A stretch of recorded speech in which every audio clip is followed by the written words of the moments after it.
하나님의 말씀을 배달합니다. 요교교회 박윤성 목사입니다.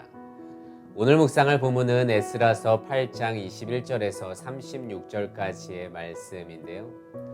제가 21절에서 23절까지의 말씀을 봉독하고 함께 묵상하도록 하겠습니다. 그때 내가 아하와 강에서 금식을 선포하고 우리 하나님 앞에서 스스로 겸비하여 우리와 우리 어린아이와 모든 소유를 위하여 평탄한 길을 그에게 간구하였으니 이는 우리가 전에 왕에게 아뢰기를 우리 하나님의 손은 자기를 찾는 모든 자에게 선을 베푸시고 자기를 배반하는 모든 자에게는 권능과 진노를 내리신다 하였으므로 길에서 적군을 막고 우리를 도울 보병과 마병을 왕에게 구하기를 부끄러워하였습니다. 그러므로 우리가 이를 위하여 금식하며 우리 하나님께 간구하였더니 그의 응낙하심을 입었느니라. 약 80년 전 제1차 귀환자에 비해 소수이지만 약 1,500명의 2차 귀환자들이 모였습니다. 그런데 그들은 오늘 봉독했던 것처럼 바로 예루살렘으로 출발하지 않았고요. 긴 여정을 시작하기 전에 아하와 강가에서 금식을 선포했습니다. 21절입니다. 내가 아하와 강가에서 금식을 선포하고 스스로 겸비하여 평탄한 길을 간구하였다. 그런데 이렇게 금식하며 기도했던 이유는 에스라를 위시한 제2차 귀환자들은 아닥사스다 왕에게 자기들을 호위해 줄 군대를 요청하지 않았기 때문입니다. 왜냐하면 이전 왕에게 하나님은 자기를 찾는 모든 자들에게 선을 베푸신다. 즉 하나님만이 자기들을 보호하신다고 당당하게 선포했기 때문인데요.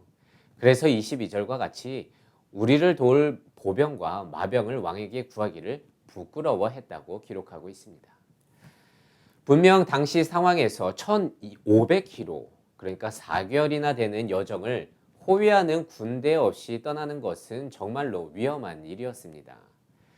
제가요, 이전 우간다 선교를 갈 때에도 소수이지만 2명의 경비대를 꼭 대동했었거든요.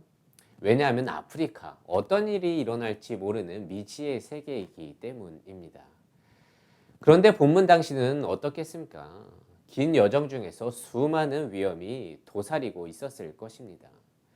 그도 그럴 것이 31절에서는요, 이렇게 기록해요. 우리 하나님의 손이 우리를 도우사 대적과 길에 매복한 자의 손에서 건지셨다.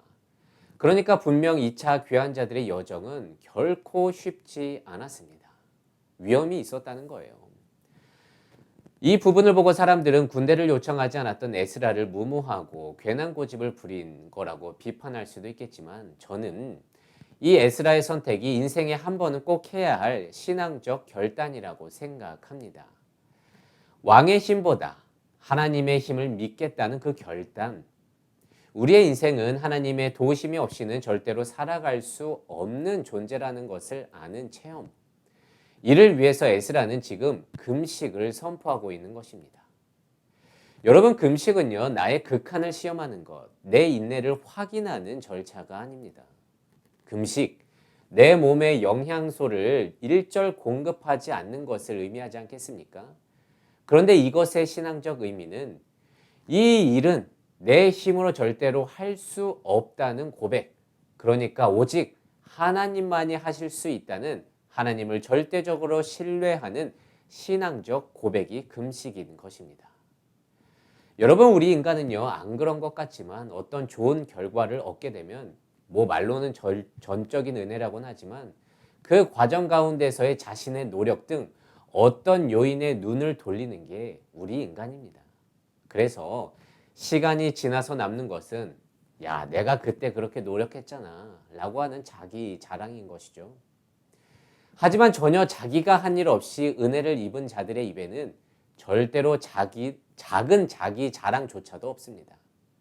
그냥 하나님의 인도하심에 놀랄 뿐이고 그래서 감사밖에 남지 않는다는 것이죠.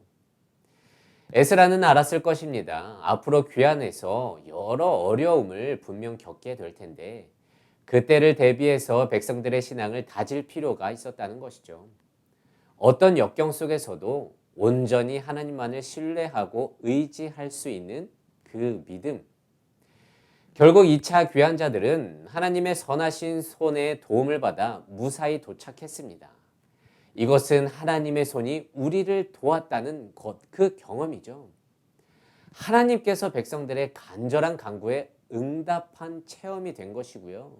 이는 모든 사람들에게 하나님의 능력과 역사가 사실임을 알리는 것이 되었습니다.